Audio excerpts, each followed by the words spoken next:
Like some of our other recent episodes, this one has been on the back burner for a while. We first wanted to cover Chinese EdTech when cross-border unicorn VIPKid raised its last confirmed round of $500 million from heavyweights such as K12 and Tencent in April 2018, which was when we first started TechBuzz, by the way. That's because we had known about the company from its earliest days and thought it to be a fantastic example of the business opportunity in Chinese EdTech. But I think it's good that we waited a year, because the latest news about VIPKid, at least, is that it's having trouble raising money. Although that's not true for the industry as a whole, because EdTech continues to fly high in China. Indeed, out of the 12 startup unicorns categorized as EdTech by CBInsights, 8 are from China. This type of dominance is pretty rare. And we aren't even counting all the publicly listed Chinese education companies in the US. Although it's true that most of them primarily operate offline and so aren't really ed tech, even if they do also offer online and distance education as well.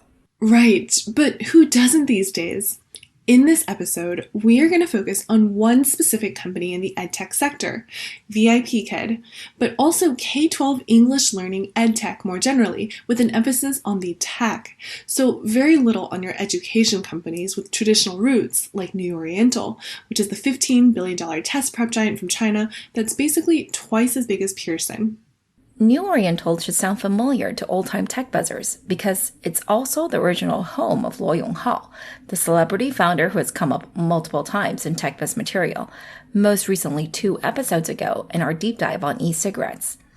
But he was first mentioned, along with many other now famous New Oriental alumni, in episode 21 on Bullet Messenger, the self-proclaimed WeChat killer. I am guessing that this is the first, but definitely not the only time that we will talk about the EdTech industry in China on TechBuzz, because it's like the last few topics we've covered: online brokerages, e-cigarettes, plastic surgery, and esports live streaming. These are industries that are thriving in China, but either aren't widely reported on or wouldn't work that well in other markets. Well, the English learning sector probably wouldn't work too well here in the US, but in China, it is still growing pretty quickly and is highly lucrative. And compared to some of the other sectors we've covered so far, it's far less controversial. Yeah, not everyone will agree on the benefits of vaping, but very few people will say that more education is bad for China, or anywhere really. But how does this social good actually translate into commercial success in China? Listen on for more. The president's key economic team goes to China. After a whole night thinking, I say I still want to do it.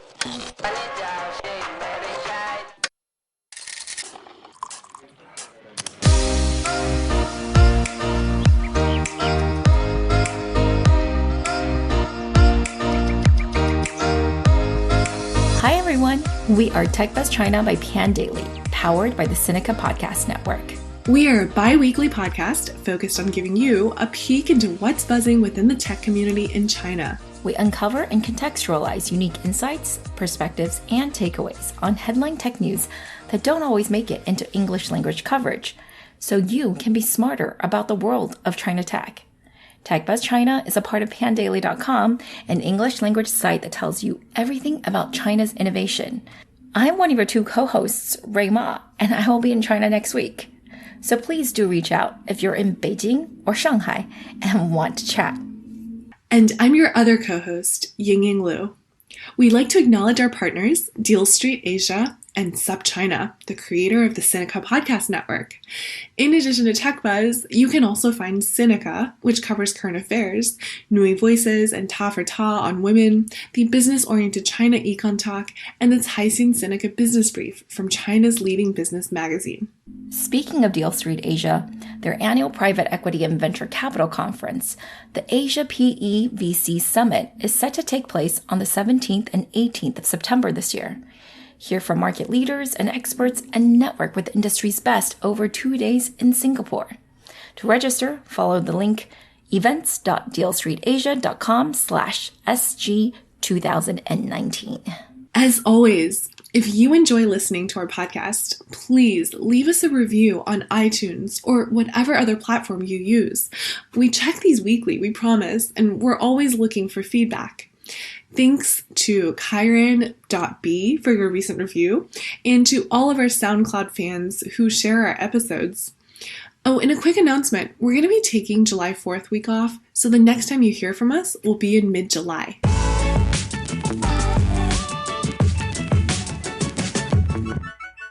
Today's episode is brought to you by the Trans-Pacific Experiment, How China and California Collaborate and Compete for Our Future.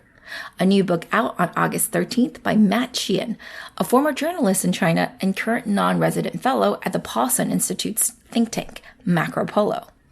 Matt is one of the smartest and most thoughtful voices on U.S.-China topics, and this book is going to tell you things you never knew about how intertwined China and California are, and how that's playing out in people's lives here, on the ground. You'll definitely want to pre-order this book on Amazon. Go to our transcript for the link, or follow Matt on Twitter at MattSheehan88. That's MattSheehan 88.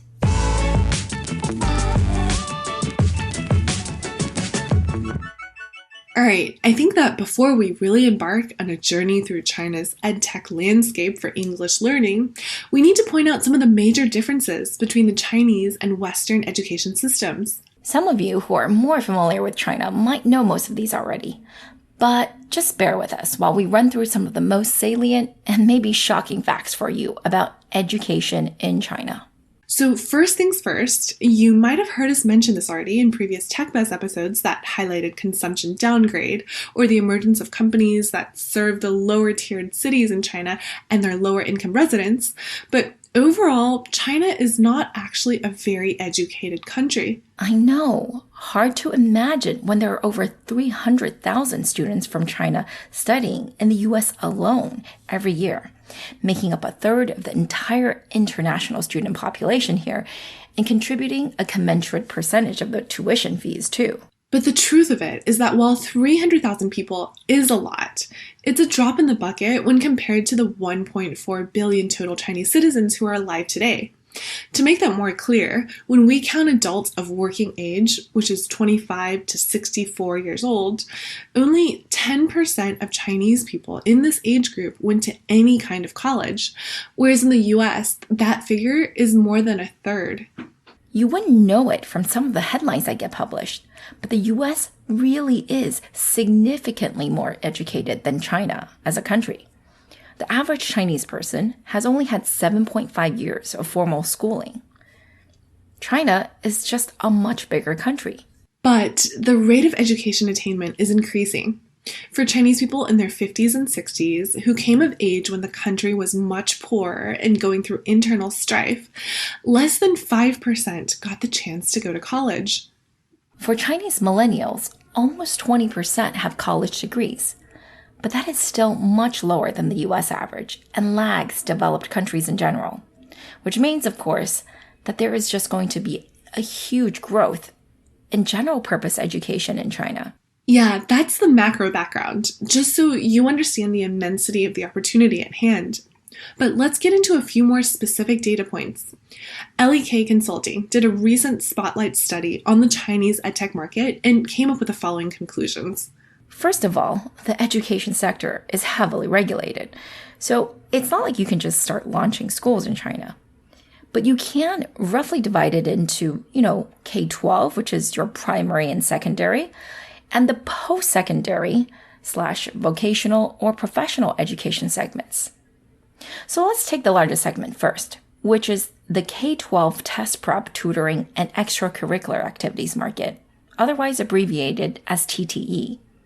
In China, this is a whopping $75 billion revenue market. But wait, ELT, or English language training, on its own is an enormous $18 billion opportunity. And what's more surprising is that 70% of this is for children, not adults. Out of that 70%, almost 10% is purely online, making a little bit bigger than $1 billion market, but one that has been growing at nearly 40% every year. So there are two things to unpack here, which is one, wow, the Chinese K12 after-school education market is enormous. And two, Chinese parents are obsessed with their kids learning English. Let's dissect each one of them. So first, Chinese parents spend a ton of money on education.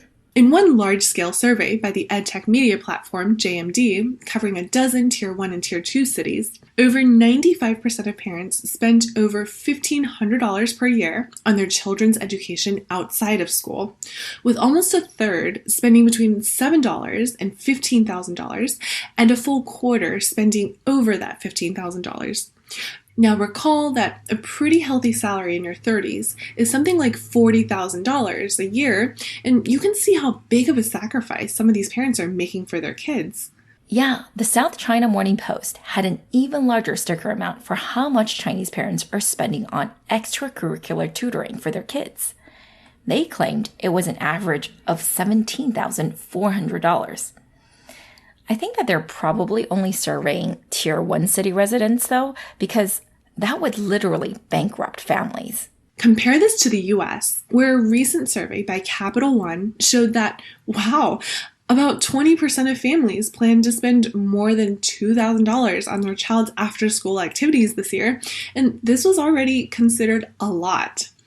And what's even more ridiculous is that a financial website estimated that a New York City family making $500,000 a year would spend $12,000 per year on after-school lessons and activities. That would make them below average for a Chinese family.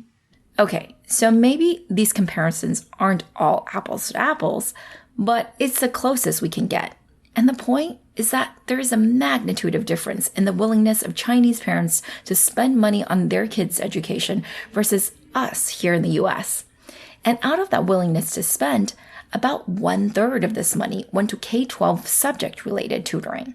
So not music nor sports lessons, but like actual tutoring. Of those, English is one of the most popular, but by no means the only subject for Chinese kids to beef up their skills in.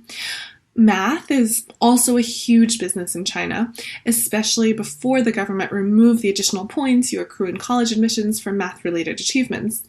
Luckily, it's now moving towards a more balanced assessment system, with a special emphasis on the arts. We'll have to go into math tutoring another day because it's responsible for propping up another set of unicorns. But today, it's all about English. Why, oh why, are the Chinese so obsessed with learning English? I mean, unlike in Hong Kong or Singapore, English is not actually used very often in daily life or in society at large. What it does have, though, is this outsized place in the education and employment system.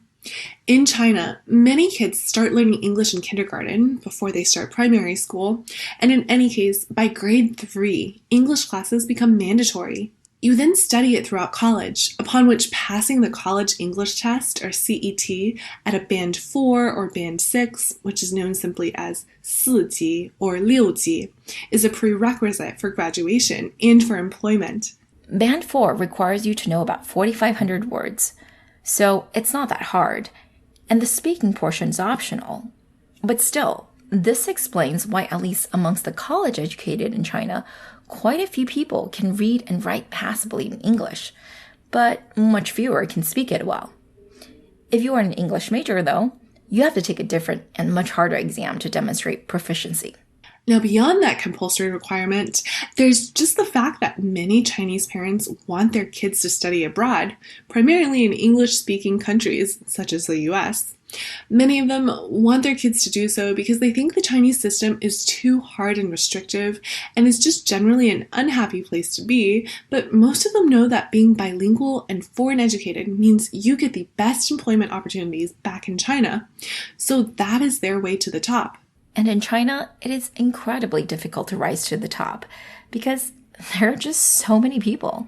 Your chances of being admitted to any Tier 1 university, not just like a Harvard or Stanford, but to any of the top 150 universities in China, are about 6%. And the real figure is probably lower than that because, let's face it, those with wealth and connections generally can find some backdoor in. Of course, it's difficult to compare across countries, as in the US at least, you pick which schools you want to attend, versus in China, it's one giant forced ranking system based on your standardized test scores that make you minimally eligible for certain departments at specific schools. So that 6% is artificially low, but still, it gives you some insight into the inherent competitiveness of the system and explains why Chinese kids often get the least sleep during their high school years. It's totally normal to study until nearly midnight every day, including weekends, with just one day off a month. Maybe. In any case, studying overseas is such a big business these days that commercial banks have special products for wiring money to your kids or special credit cards that they can get as international students. And in recent years, one of the bigger trends has been to send your kids abroad earlier and earlier. A decade ago, only about 1/5 of all Chinese students studying abroad were doing so at the bachelor's level. The majority were leaving the country for graduate school. By 2017, however, these numbers were roughly equal at 40% each, with the remainder filled in by the high-growth segment of Chinese students going abroad before college, many for high school, but some even earlier in their lives. That group, by the way, has more than tripled in recent years for the top destination countries, which are the US, UK, and New Zealand, of all places. But let's also not overstate the importance of this group. While, many rich Chinese send their kids to elite boarding schools abroad, the top destination, which is America, still boasts only about 33,000 students from China. So that's not very many at all. That's because it's an incredibly expensive endeavor, and so it's only available to the select few privileged enough to consider it. For everyone else, it's just a far-fetched dream. So there we go. I think we've explained the Chinese propensity to spend on after-school education for children and also the importance of English education, which is exactly where the addressable market for VIPKid sits. What do you think, Ray? Time to tell Cindy's story? Yep. The legend of Cindy Mi Wenjuan, who is, by the way, only 36 years old this year, goes something like this. Cindy grew up in a small town in rural China, but somehow, inexplicably, took to English learning like a fish to water. However, she wasn't a genius at math, not like she was at English, and so after being reprimanded by her teacher for being, quote-unquote, the worst student ever for failing at doing some math, she felt so frustrated that she simply stopped trying, and then eventually very valiantly quit high school her junior year. And then she followed her uncle to the big city of Harbin to open up an English tutoring business called, well, what else? ABC English. She talks about her experience a lot. The teacher who made her feel so deflated that she quit school. And that's what got her so passionate about getting into the education space, because she realized how traumatic a bad teacher could be, and similarly, how impactful a good teacher could be.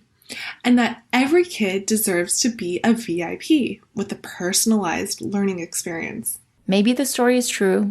Maybe it isn't, but at least it's totally believable, because in China, in most schools, except for the most experimental and progressive ones, that is, the teacher is the absolute overlord of the classroom, and their authority cannot be challenged.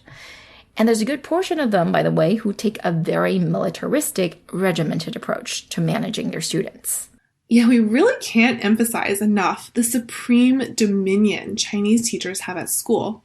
If you are interested in just how the styles differ, we suggest you watch a BBC documentary called Are Our Kids Tough Enough?, which featured an experiment where 5 Chinese teachers were sent to England to teach 50 ninth grade British students. The resulting cultural clashes were apparently super entertaining, but as one student put it bitterly, acting like robots was the way to go. We took a little detour to highlight this because it explains at least some of the appeal behind VIPKid's very differentiated cross-border offering, which essentially asks North American teachers to tutor Chinese students one-on-one online. For most kids, learning from North American teachers are going to be very, very different from their typical classroom experience. That is, they can expect to have a lot more fun. Back to Cindy's story. After working as her uncle's right-hand woman at the family business for a decade, where they became at one point Beijing's largest children's English learning school, she wanted to grow even faster, but she couldn't convince her conservative family to take in outside capital. So she decided to part ways and go back to school. After fulfilling requirements for a bachelor's degree in English literature, she applied to and was accepted into the Li Ka-shing-funded CKGSB, or Cheung Kong Graduate School of Business, where she was exposed to a lot of unfamiliar and innovative business ideas. And technology. Lots and lots of technology. Because this was Beijing in the early 2010s, and the startup boom was just about to commence. Armed with this new knowledge, she decided to re-enter the education market, but this time with a tech-based strategy. She would still focus on what she knew well, that was teaching kids English. VIPKid would be founded in 2013. From the beginning, she designed it so that it was a distance learning program where teachers were recruited from overseas. And at first, she only looked for those who had graduated from elite universities like Harvard or Oxford, because those teachers were so easy to market to eager Chinese parents. Initial users were mostly her classmates and investors' kids, which made sense because these people were often foreign educated themselves and appreciated the benefits of a Western education, but were too busy to teach their own children, many of whom did not enjoy learning English. Cindy felt that she had enough previous experience to be comfortable with the business model, with the only variable being if Chinese kids would take for foreign teachers. So she started off charging even her pilot customers, although she gave them back the credit, so it was effectively free. But the product itself was never free, which was very smart. When it turned out that the kids loved their North American teachers so much that they didn't want to leave the classroom after the session ended, the team knew they had a winning product. Although honestly, who wouldn't? As we've explained, most Chinese teachers don't play silly games with you. You're crushed with homework and tests from grade 1. A few other things about how VIPKid works. VIPKid makes up its own curriculum, but it's based on the American CCSS, or Common Core State Standards, which is a set of academic standards for what every student is expected to learn in each grade level, from kindergarten through high school. For VIPKid, the focus is on the English Language Arts, or ELA standards, and the company has a staff of over 200 experts who have adapted it in a way to be most effectively taught to Chinese students solely using English. So basically, you're getting an American education from the comfort of your own home. Or so that's how the tagline goes anyway. 美国小学再加上. But is it that easy? Well, first of all, one of the main complaints is that in VIPKid's system, you don't get paired up with a permanent teacher. Sure, because the lessons are standardized and provided by VIPKid, it technically shouldn't matter who's teaching as long as they're well trained. But many parents still think that a different instructor every time, or nearly every time, is very disruptive to their child's learning experience, and prefer instead their child to have a consistent teacher. And how much does it cost? VIPKid rates average about $15 to $18 per 25-minute lesson, depending on how many you buy, whether a few months worth of lessons or more. And teachers, by the way, if you're curious, get about half of that, depending on performance and incentives. Most parents are scheduling 3 to 5 lessons a week, and this can easily run into the thousands annually. Pricing-wise, VIPKid is up to 50% more expensive than many of the offline tutoring centers. But those tutoring centers often don't have true North American native speaker certified teachers. And for many Chinese parents, education is one of those goods that you're willing to pay a premium for. Only the best for your kids, right? And good thing, too, because by selling these large upfront packages, VIPKid gets good cash flow, from which it has been supposedly funding its continued expansion. Although that might become more limited in the future, as the government has announced that lessons cannot be sold more than 3 months in advance. It's also a sign of your social status to be able to afford a foreigner tutor. It's not very politically correct to say this, but in China, nationalities and accents matter. People in China, above all, love American accents. I know. Thanks, Hollywood. And so not just having a foreign tutor, but one from North America, and one that's gone to a top university? Wow, that's a major plus for your social status. And is it that hard to become a VIP teacher? Well, maybe. Cindy has said in public that the teacher interview process is highly selective. Only 5% of interviewees receive offers to teach. That sounds a little low to me, but it is true that you can find many how-to videos on YouTube that teach you ways to ace the VIPKid interview. And we registered for the process just to get a sense, and it does seem very intense, with many steps involved. But that hasn't stopped VIPKid from recruiting an impressively large number of teachers, who, by the way, also refer each other like crazy, at something like 75%. From the early days, where Cindy had to personally go on social media to cold email and invite her first 20 teachers, VIPKid now boasts over 60,000 of them. I don't think they're all from Ivy Leagues, and indeed, not all of them are teachers by profession, although it seems that most are. But 60,000 is more than double the 27,000 North American English teachers that Cindy estimates live and work in China today. And these 60,000 teachers are servicing over 600,000 paying students. Translated into revenues, by early 2017, VIPKid was at over $50 million in annual sales and grew by 6 times to $330 million by Q1 of 2018. However, losses are also widening because despite touting an impressive referral rate, marketing has been very expensive and very much offline. A strategy, by the way, that has been blamed on Cindy's history as a non-tech entrepreneur. In fact, it's so expensive that in 2018, marketing was over 54% of revenues, which obviously contributed to the company's ugly negative 70% net margin.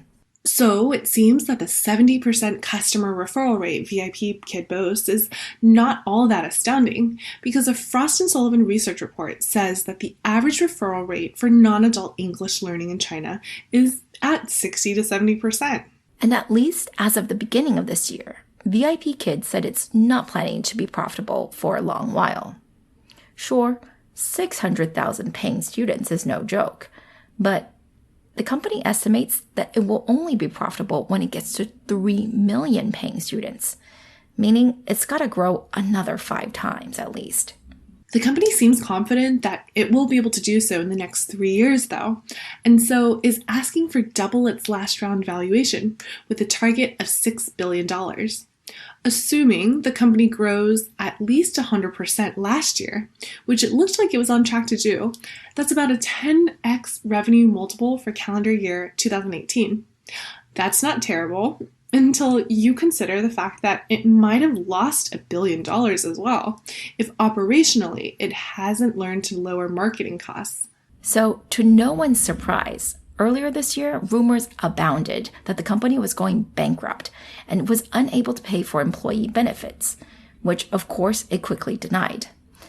But further bad news came in the form of a harsh announcement from the Walt Disney Company, who denied any official cooperation with VIPKid, despite VIPKid having claimed deep content partnerships over the years with them. Disney, by the way, is one of the most valuable Western brands in China, and it has its own very successful English program for kids that's called Disney English that should be in the hundreds of millions of revenues this year.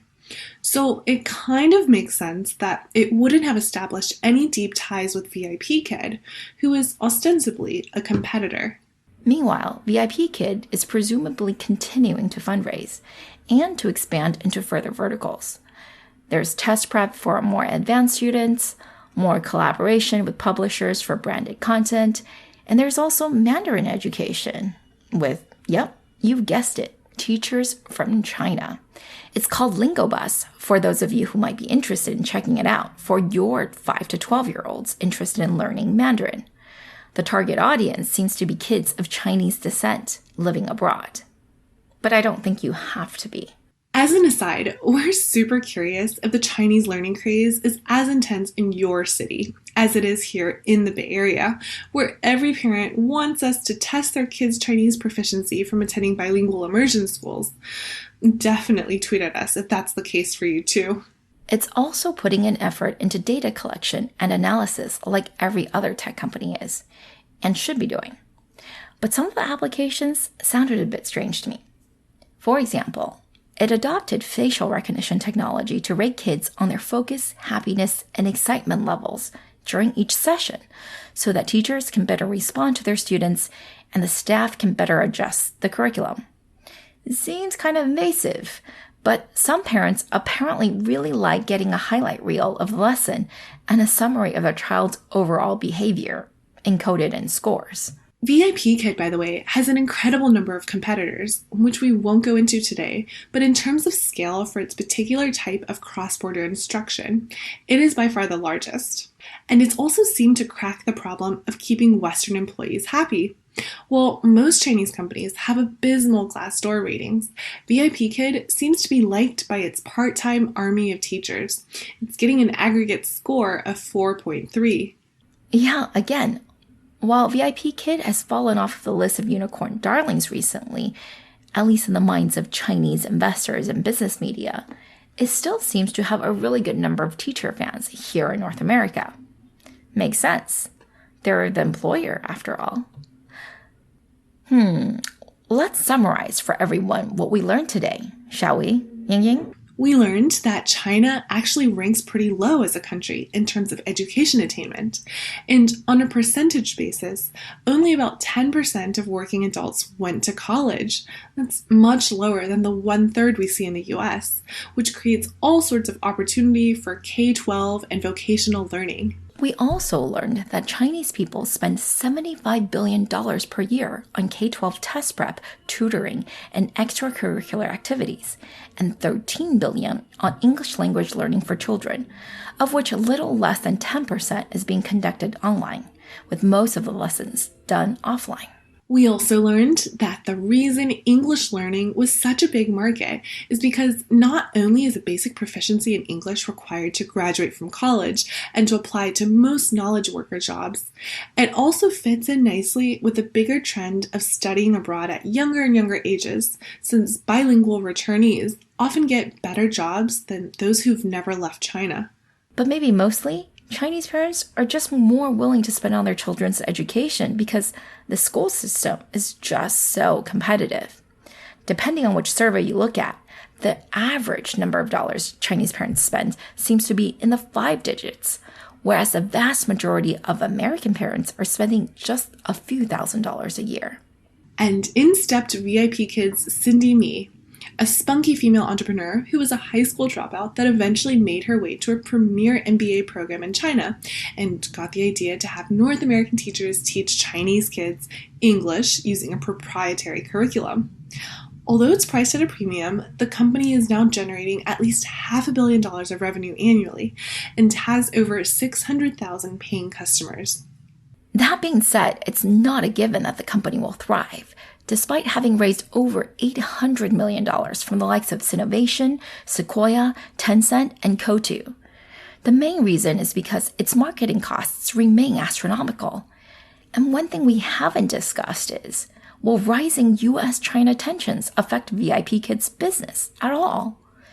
International student enrollment from China to the US will certainly decline in the near future, and maybe less folks from North America go teach English in China. How will these forces interact and affect the K12 English learning market in China? Let us know what you think. And as a reminder, we're going to be taking a week off for July 4th. So happy Independence Day to our US listeners and happy Canada Day to those of you tuning in from Canada. We'll see you guys in 3 weeks.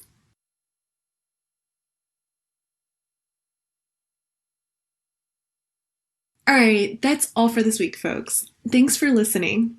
As a reminder, episodes will now be available every other Friday instead of on Wednesdays. We really enjoyed putting this together, and we're always open to any comments or suggestions.